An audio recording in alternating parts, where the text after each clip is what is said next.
শোনো, বাজার থেকে গাজর এনো, অরিত্রর জন্য হালুয়া বানাবো। এই ওরে কবে আসতেছে রে? 2 তারিখ। না না না, 4 তারিখ। চল একদিন ইফতার করি একসাথে।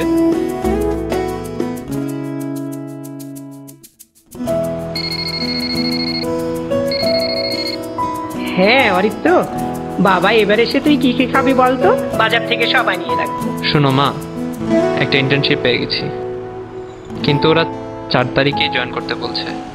এর পরের বার আসবো মা, প্রমিস। ও আচ্ছা, ঠিক আছে।